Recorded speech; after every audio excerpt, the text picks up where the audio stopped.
para construir um templo, para construir ali aquela cidade que foi destruída em Judá. E voltou Josué, Esdras e Neemias. Você vai ver isso lá em Esdras, capítulo 2, versículo 2. Vai dar a lista dos que voltaram do exílio da Babilônia. E os samaritanos, quando o Judá chegou para construir o templo, os samaritanos queriam ajudar eles a construir. Deixa nós construir. Porém, Zorobabel não deixou eles construir junto com eles, né? Devido a essa diferença que tinha, não deixou eles construir o templo. Está lá em Esdras, Neemias. E o que acontece? Devido a isso, os samaritanos começaram a fazer de tudo para impedir que a construção tivesse concluída. Eles dessem início à construção dos muros, à construção do templo. E o que acontece? Eles enviam carta para os reis, fazendo de tudo para impedir que tivesse sido dado início às obras da construção do templo. E essa é a diferença que tinha. A partir daí foi daí que surgiu a inimizade entre Samaria e os judeus. Mas Jesus vem quebrar tudo isso quando ele passa por Samaria e conversa com aquela mulher. Aquela mulher tinha água no poço para dar para ele, mas Jesus tinha uma água diferente. A água que Jesus dava era uma água que salta para a vida eterna, era uma água que jorra para a vida eterna. E ele vem conversar com essa mulher samaritana, né? Ela fala: não, mas você é maior que Jacó, né, o nosso pai?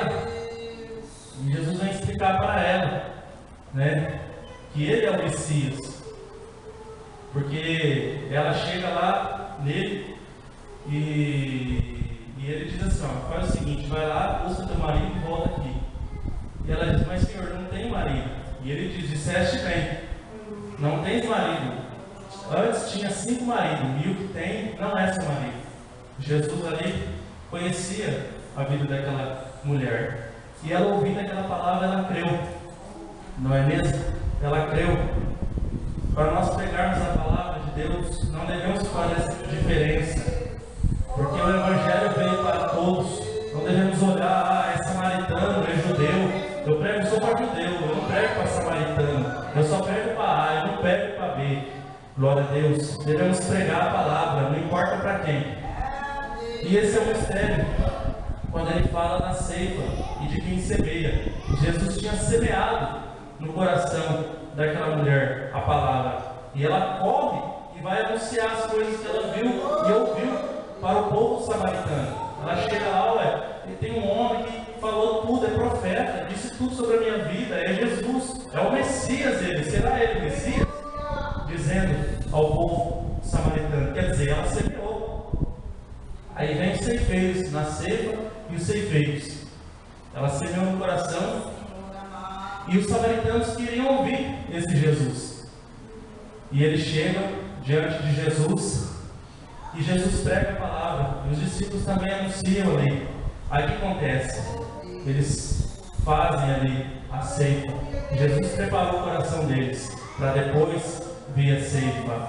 Nós devemos pregar o Evangelho. Talvez as pessoas do mundo já ouviram falar de Jesus. Basta agora nós chegar e plantar a palavra de Jesus no coração dessas pessoas com autoridade que o Senhor nos dá, falar do amor dele, pregar o Evangelho a todas as nações, né?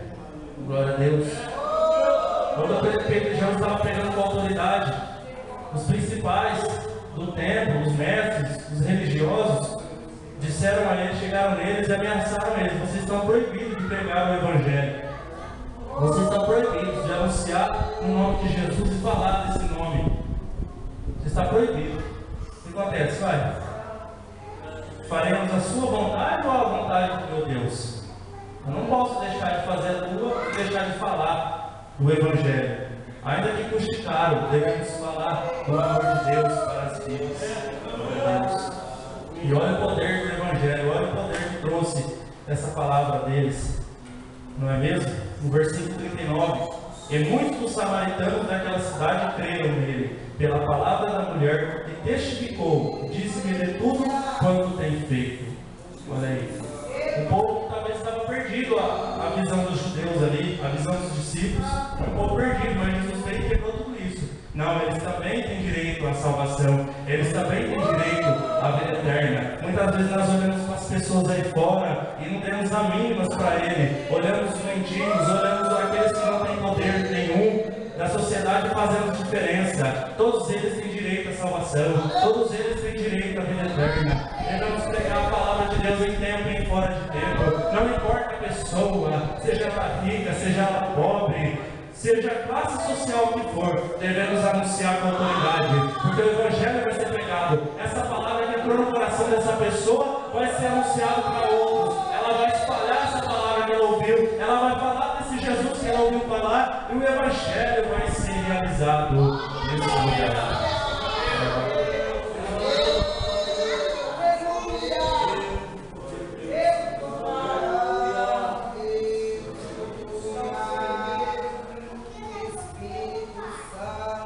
E ela fala para ele: Pai, vocês falam que o monte certo para adorar é em Jerusalém? Eles conversando. É em Jerusalém? Nós agora achamos que é aqui em Samaria, o monte, o templo onde a gente deve adorar. E Jesus vem e quebra tudo isso. Mas a hora vem, e agora em que os verdadeiros adoradores adorarão o Pai em espírito e em verdade. Não tem tempo em paredes estipuladas por homens aí para a gente adorar. O templo do Espírito Santo está dentro de nós. Cada um aqui na sua casa, no seu trabalho, adora a Deus em espírito e em verdade. E Deus faz o milagre acontecer. E Deus trabalha em favor do ímpio para salvar. Todos nós temos o direito de adorar a Deus. O véu do templo foi rasgado. Jesus foi morto na cruz do Calvário. Devido a isso, todos têm direito à salvação, todos têm direito à vida eterna. Basta orar para Jesus. A Bíblia fala em Hebreus 2, olhando para Jesus, o autor e consumador da nossa fé, pelo gozo que lhe estava proposto, suportou a cruz, desprezando a afronta, sentou à destra de Deus Pai Todo-Poderoso.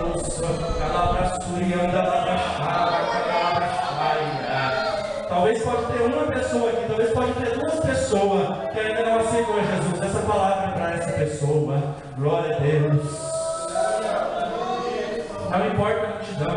Se tiver uma pessoa, pregue o Evangelho para essa pessoa. Jesus te ama e quer te salvar.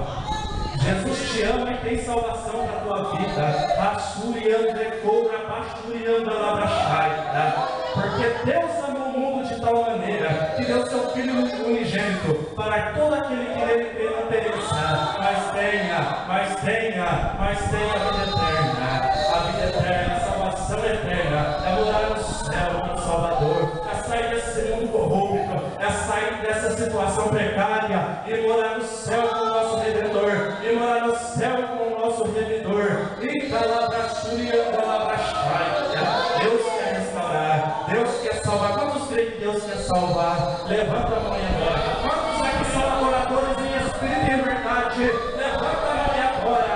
Deus está recebendo a tua oração nessa noite. Deus está recebendo o teu louvor nesse momento. Então adora a Deus nessa noite, porque Ele vai fazer o melhor para a tua vida.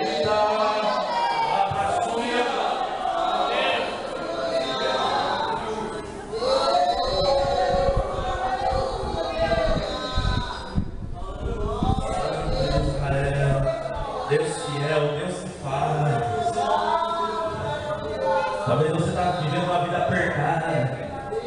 Deus quer te trazer salvação. Talvez o teu fardo está pesado. Deus alivia o teu fardo.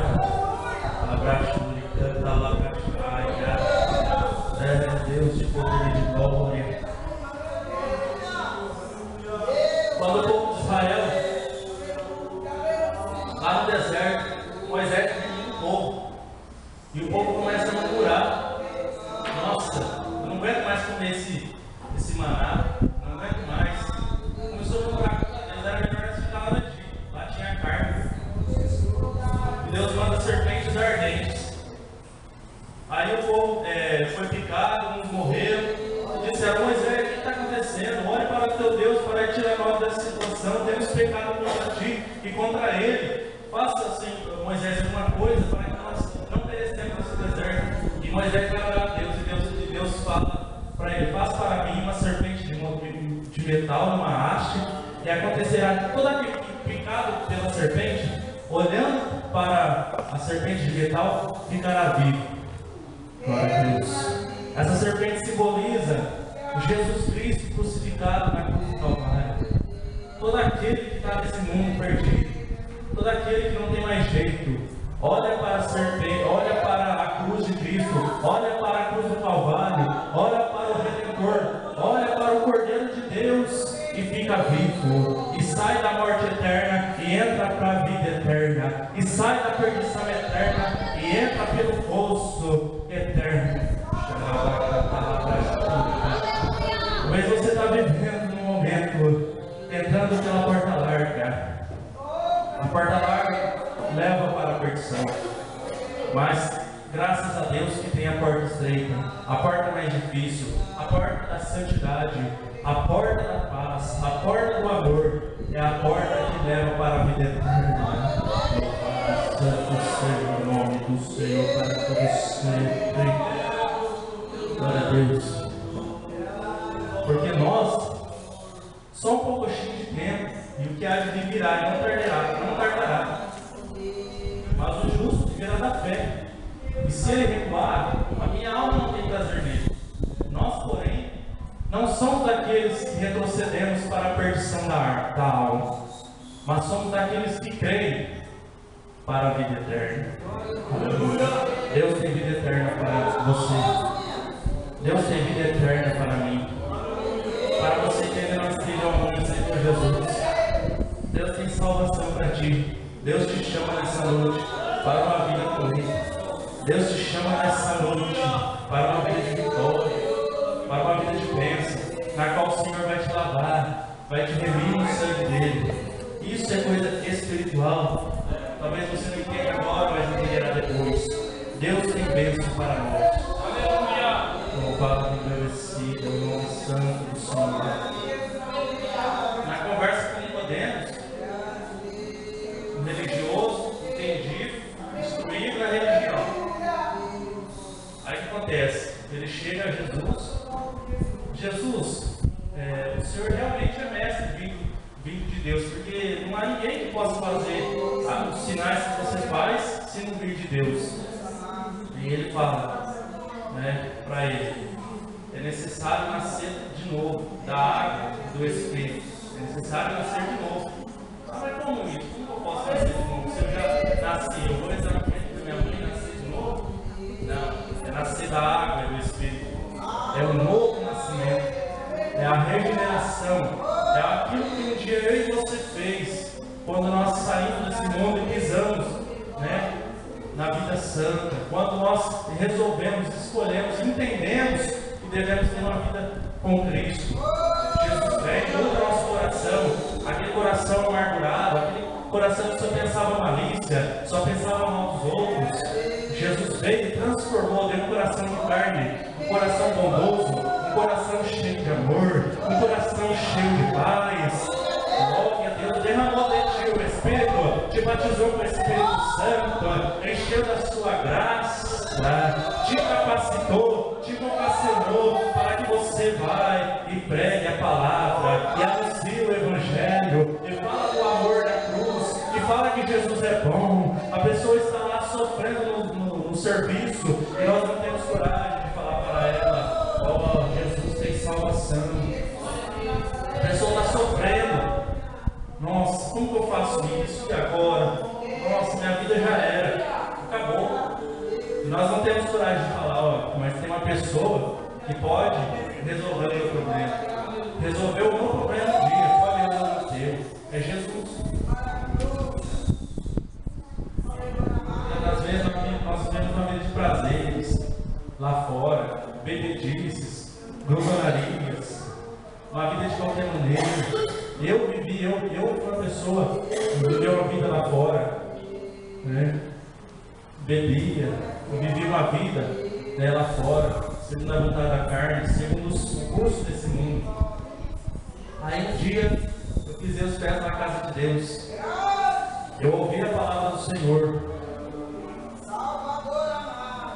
e Deus trabalhou em mim, e eu ouvi o nome de Jesus. Aí Deus trabalhou em mim, foi semeado, Deus trabalhou, aí depois eu pude falar. Nossa, Não foi só porque alguém falou, mas porque eu vivi a experiência. Glória a Deus.